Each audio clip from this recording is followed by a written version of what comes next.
Hey, what's going on guys? Arekkz here, welcome back to another video for Monster Hunter World Iceborne, and today I want to talk Safi'jiiva, weapons and armor. Both are incredibly exciting, and yesterday did a video of course showing off some Safi'jiiva gameplay and also talking about the new awakening system. So if you guys have any questions about that, there are things you don't understand, I'll link that video down below because that should clear up pretty much all of your questions you have. There may be a couple of other things that I've answered in the comments, but largely speaking, if you have any confusions, definitely check that out. But today, I want to take some time to just talk about the weapons. I will be doing some more videos next week on some of the best weapons you should consider picking up, but for the time being, I thought we'd just kind of sit down and take a look at the ones that I've got so far. I've picked up a few favourites. I've started putting some awakened abilities into some of them. Obviously, a lot of them I still have a long way to go. Plus, I also want to talk about the armor. So do this a little bit differently to how I normally do, whereas I kind of normally do like a more formal armor review. Instead, we're just going to kind of sit in the training room and see how all this stuff works. So let's start by talking about the weapons. Now, they are all incredibly awesome. I'm letting some of them scroll in the background so you guys can get a feel for how they look.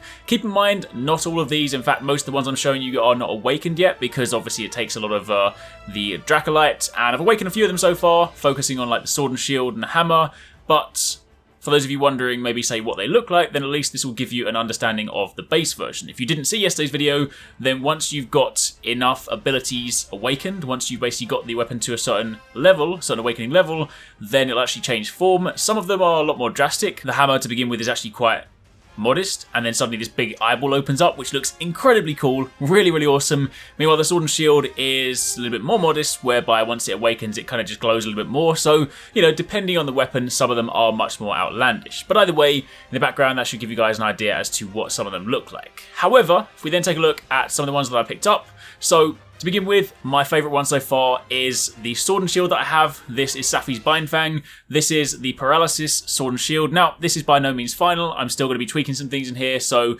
the awakened abilities are definitely nowhere near what I want them to be, but this is a really nice weapon. I've always enjoyed the kind of sword and shields with paralysis on. I like kind of abnormal statuses. Means you can be like really useful in combat. You can of course attack quickly. You can keep the monster locked down, and then I'm going to put together like a nice mix set for this one with some gold wrath parts to ideally really focus in on that element. So this one is incredibly awesome, and plus it does just look very nice. Now obviously, you know, when you have the armor all in full, it is incredibly tasty, and the nice thing is that this setup I've got right now, I haven't quite finalized this just yet, but I put together like a loose sort of build using the Safi'jiiva armor, and once I do have this drawn out, I do have 100% affinity, which is incredibly handy. So that is pretty cool.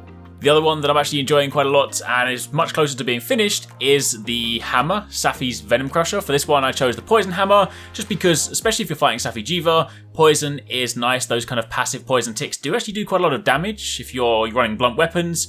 Good for breaking the horns, knocking him out, and also working on those hind legs, so good for that. I've actually worked some Part Breaker into this set because, you know, that happens to be quite nice for that hunt. But the cool thing about this one is that when you awaken it, the eyeball just shows up. So this one is incredibly cool and also kind of creepy at the same time. You got this little sort of eye here, and then when you go to the charge position, you can see that the eye actually starts to like look around in different positions. So that is very awesome. Always looks like, you know, especially when the flames start, that looks kind of like the eye of Sauron. So that is, I'm loving these designs. I mean, I will say that it probably doesn't make too much sense that when you actually hit with the hammer, you're basically smashing the eyeball into the ground. So, I mean, I'm pretty sure that's not good for your eyes, but either way, that is the hammer. A few other ones that I picked up the Poison Lance, just because, again, for weapons like lances, heavier hitting weapons like hammer, greatsword, I really like to kind of just have an abnormal status on there as opposed to an element. Obviously, you know, you can get great mileage out of an element for something like a lance, but with this one, I like the idea of just being able to pinpoint a particular location and just kind of stab the area,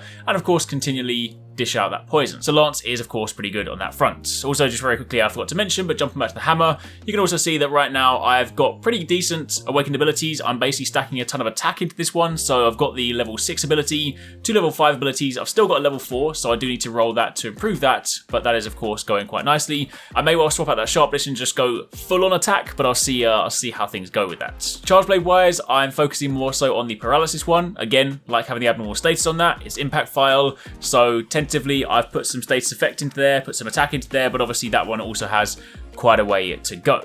As for the gun lance, this one I'm really enjoying. So this is a sleep gun lance. Again, grabbing that abnormal status because I didn't necessarily want to focus on an element. Largely speaking, when I run gun lance, I play normal style, so I'm really focusing more so just on the shelling, the artillery. So I'm not too worried about the element, but having some sleep in there does, of course, lend itself quite nicely. Again, there's more stuff I've got to do here, but it is important to notice that I've seen sort of a couple of questions in the comments.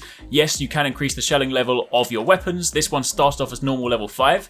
You could of course change that to wide and long, but I got this shelling normal to awaken ability, allowing me to push that up to level 7, which now matches, at least in level, the new Stygian Zenogre gun lance, which is really cool. I'm not sure whether you can get wide or long to level 7. I know you can get them to level 6, but either way, there is definitely a lot of potential there. As for the greatsword, the one that I'm going to be building is this one here, the Safi's Shatter Splitter. This is the blast one. Again, for greatsword, I would normally either lead into one of the abnormal statuses or maybe just dragon, because dragon is just nice for a lot of monsters, but I like the idea of basically pulling off like a big meaty chop and also just dishing out some blasts at the same time. This one I've only just started to level up, so it's got quite a way to go. I'm basically trying to focus on a few of my core weapons first, so like sword and shield and hammer. Once I've got those pretty perfect, then I'm going to start spending my Dracolite on the other weapons, so I've got a little way to go, but either way, they are pretty cool. And then on the other front, I've got some spare ones. Haven't quite worked out exactly what I want for the other ones yet, so longsword, of course, I've got things like water longsword. I've also got a paralysis one. Probably going to level the paralysis one for longsword, because I just like that one a lot. And as for the bowgun, I do have the burst cannon, which is a really good version, so I plan to upgrade that one as well. I did notice the only one that I'm actually currently missing is the light bowgun, so I will, of course, grab that one on my next run. Now, the very last thing, of course, I do need to do is get a sleep charge blade, because for those of you guys that have been watching since the 4 Ultimate days, that does, of course, mean the return of the nap time ninjas. Anyway, that aside, let's now talk about this armor set, because this armor set is incredibly awesome.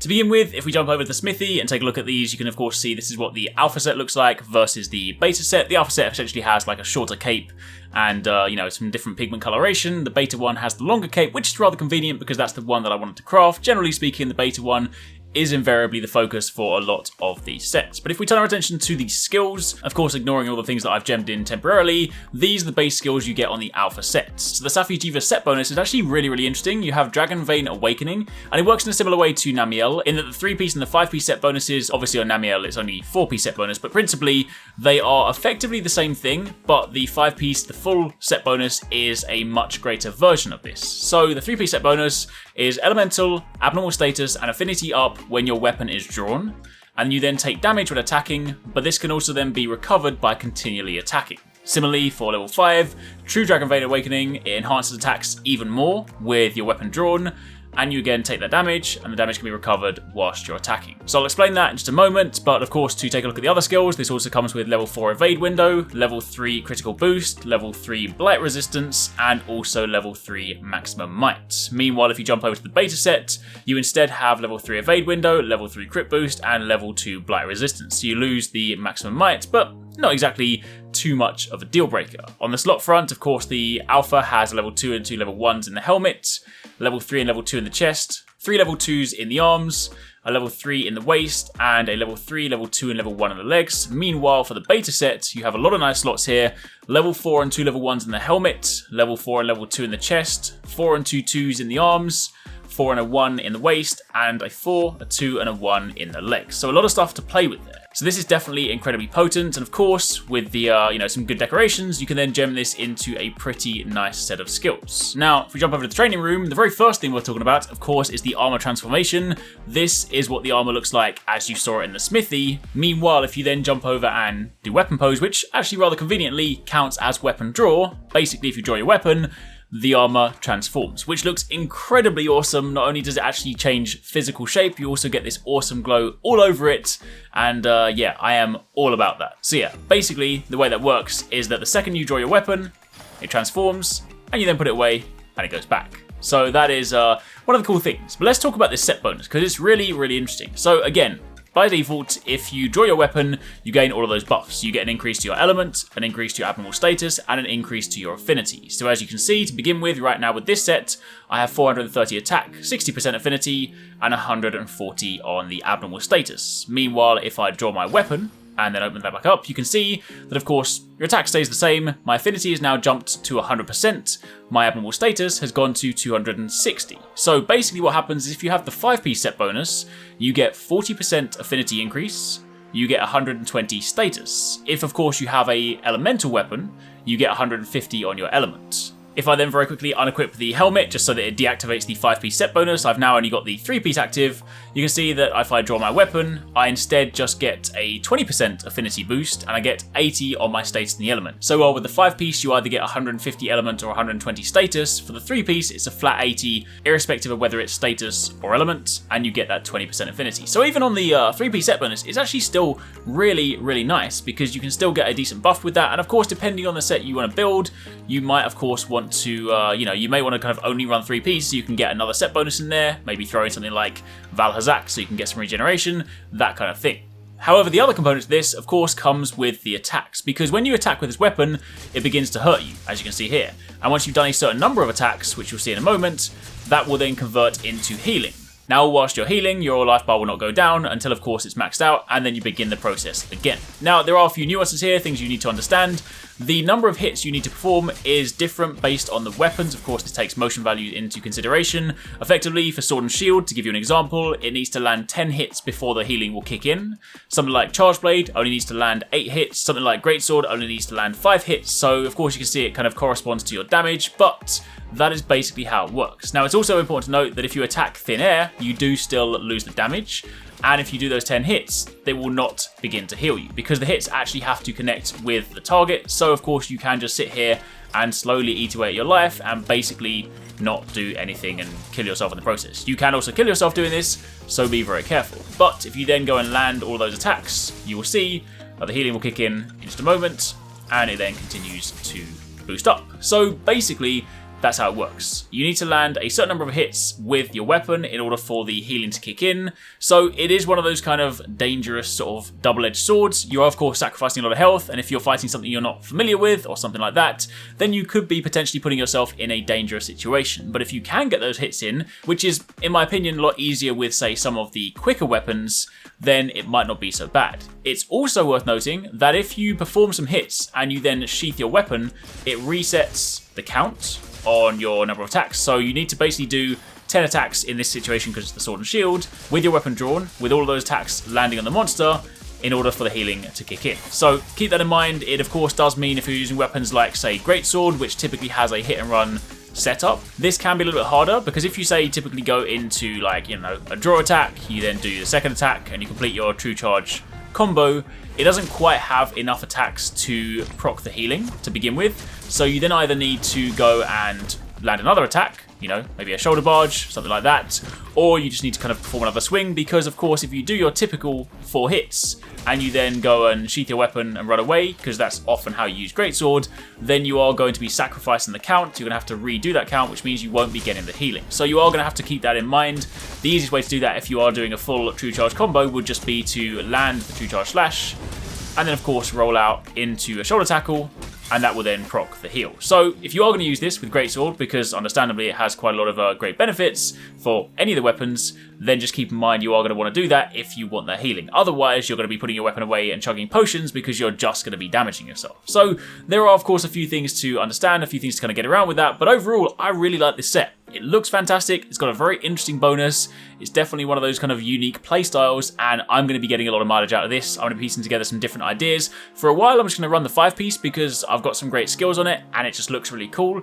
The cool thing is you don't have to have the set bonuses, you can just have a few pieces. It still transforms when you draw the weapon, so that is still pretty handy. But I am going to look into mixing it with some other things to make it maybe even more potent, so I'm going to see what other kind of 2-piece set bonuses I can grab and potentially throw together. Either way, for the time being, that's it. That's a rundown on the Safi'jiiva armor and weapons. Really enjoying it so far. I'm having a lot of fun with this event, enjoying this kind of farm and this grind. So let me know in the comments down below how you guys are getting on. And of course, keep it locked. We've got plenty more stuff coming your way very soon. I really hope you guys enjoyed that video. Remember to hit that subscribe button and also click on the little bell icon to turn on notifications so you don't miss my next upload. Also, don't forget, you can check out 269 and Paradise Central streaming over on Twitch 6 days a week. You can find a link to the multi-stream in the description box down below. Be sure to drop by and get involved. Thanks again for watching. Take it easy. Catch you next time. Peace out.